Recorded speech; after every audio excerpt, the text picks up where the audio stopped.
Hey, what's up? It's Jim, and today I'm going to talk about the film Hotel Transylvania 2. To understand what kind of a movie Hotel Transylvania 2 is to really understand how it's not really an auteur film. This isn't a film that Genndy Tartakovsky created himself and developed himself. This is a film he was pretty much assigned. This is kind of a way a lot of Hollywood films are kind of going nowadays, where more films are kind of more studio assignment pictures than the auteurish films than we're usually getting and how most of us understand filmmaking and directors. It's kind of looked down upon when you see a director work on something that they didn't develop themselves. Now, that doesn't make the film better or worse, really. It's just how it was created and developed. But I think that's also kind of what makes this film special, and even in a lot of ways, the direction's a lot superior to the first film, because Genndy gets to do a lot of the gags and humor that you're used to from more of his traditional or 2D animated cartoons.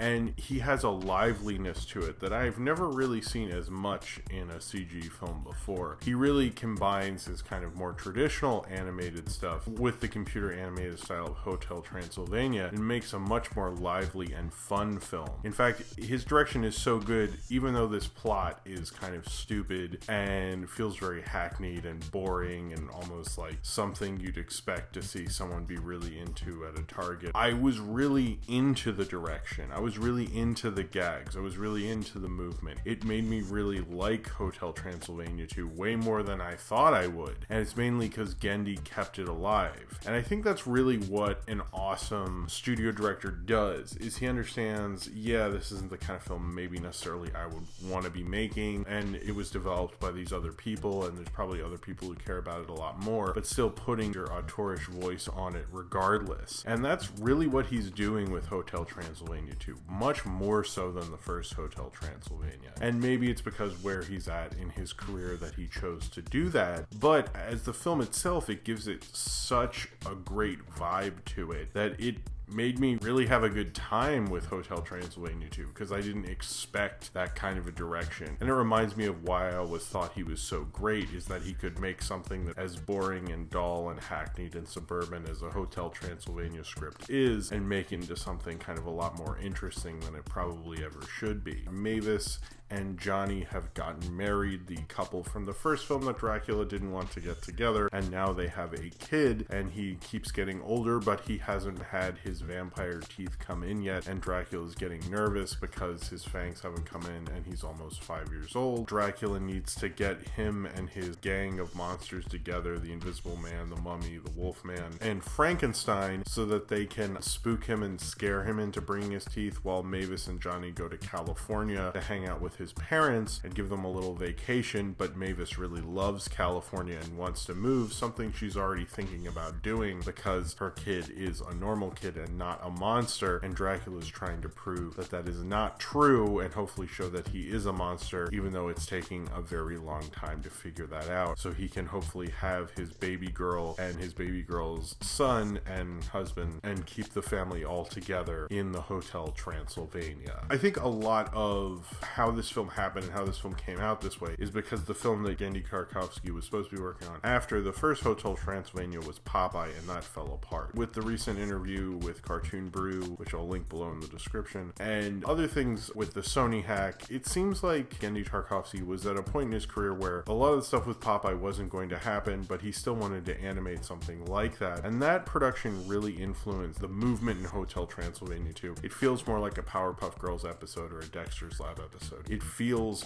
more like that Genndy style that we're used to, and I think that movement and that flow shows somebody who definitely loves that kind of animation and loves that more cartoony, almost Warner Brothers style. This almost feels much more like a 2D animated film than the traditional kind of CG stuff that we're used to, and I think that what makes it so lively, a Tex Avery or a Chuck Jones, this feels more like in that style, which I really like. You have to get past that this plot is stupid and kind of an obvious sequel retread of the original and such, because, you know, instead of protecting his daughter, he's protecting his daughter's son, and they don't even really get into that his daughter's kind of protecting protective over his grandson. The animation is so good and has such a great flow to it. Even over my better judgment, I really like this movie. The other thing about this is the development of the first film. It went through a bunch of directors before that. It went through a bunch of writers before that until it came to the people who made the first one. So the first one almost had been so developed and mangled. Who knows whose it really was overall. But this one, Genndy Tartakovsky got to direct it. Robert Smigel and Adam Sandler got to write it. And it's a much better script than like Pixels, which is kind of shocking how much better this is than something as horrible as Pixels. A lot of people are giving credit to this film to Robert Smigel, who has worked in animation with the ambiguously gay duo, and he is certainly a comedic genius, but I think he did,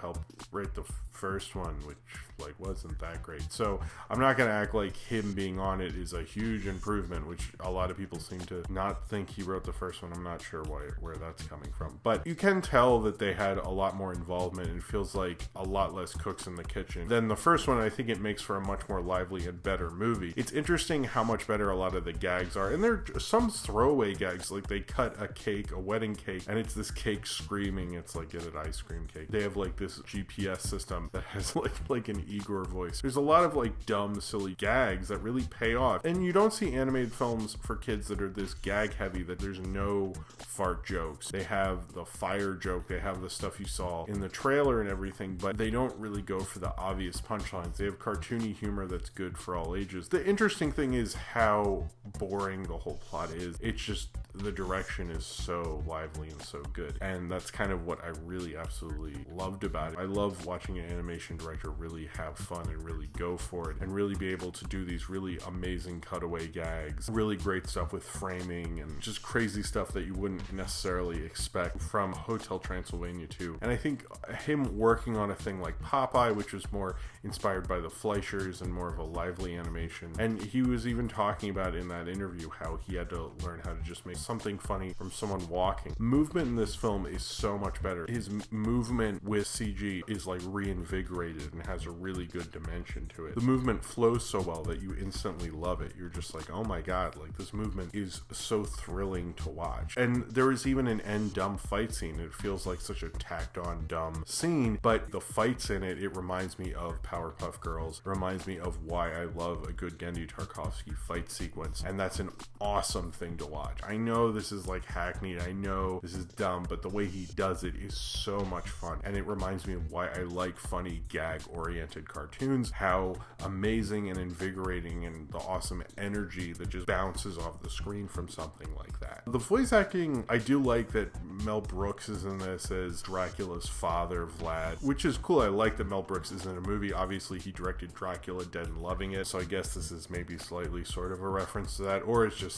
hey, let's put Mel Brooks in a movie because he's Mel Brooks and he's awesome. I wish he was in more of it. I actually liked Adam Sandler a lot more than I usually do. He doesn't seem that bored for once. This is probably one of his better performances he's had in a little bit. Everyone in this felt more alive than something like Pixels, which is interesting because most times I feel like when you get a celebrity voice, it feels quite the opposite. I like Dana Carvey in his small role. There are a lot of good Nick Offerman and Megan Mullally kind of just doing the typical things they do for animated stuff, but they were still rather good. I like Selena Gomez a little bit more. I don't think she's the greatest voice actor in the entire world or anything. I thought it has a great cast to it, really, and they didn't feel like they were just walking through it or it was just some afternoon they did this thing and they didn't really give a shit. They actually committed to it a lot more than you'd really expect from Adam Sandler in this time. Adam Sandler, you can knock him down a lot, and it's very easy too because his movies are pretty fucking awful, but with this it feels like they all kind of slightly gave a shit. And I know they were over giving notes to Genndy Tartakovsky, which came out during the Sony hack, and they felt he was a good sport about it. And it seems like he wasn't fighting their style but kind of using their style to do his own style. This is really more of him being a studio director. TV directors and even TV animation directors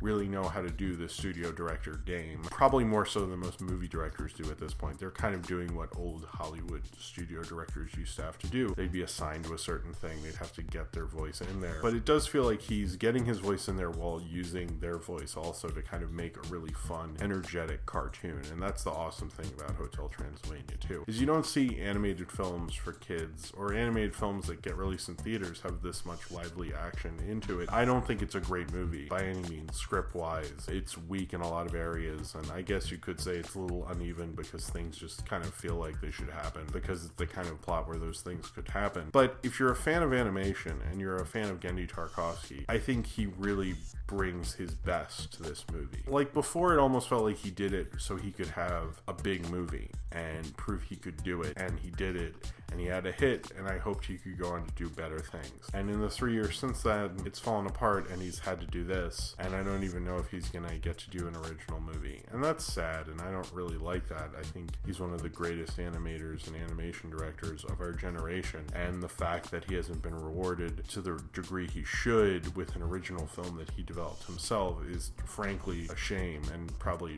really a travesty of studio filmmaking. But if he can still bring life to this, I'm glad he didn't just phone it in. It shows how good of a director he is, that he can be relaxed enough to do something like this and direct it in such an amazing way. I mean, he over directs it. He directs this way too well. It's like not fair how well he directs this, like that he could have honestly not given a shit, and he just kind of put his all into this. I think says probably more of how awesome of a director he is. It doesn't stand up to his greatest work, but it shows that he still got it as a director, and he's never going to let that die. Even if the major studio filmmaking is never going to let him truly come out, he's going to find a way. And that's something that old classic Hollywood directors would do, and they wouldn't let the studio filmmaking machine break them down. It eventually would after years and years, but they would fight it, and at least Genndy is fighting it and still putting out proper work, whether the studios will let him do it his own way or not. I could get down and say, why is he stuck doing these things? And I guess this is a more of a glass half full type of review,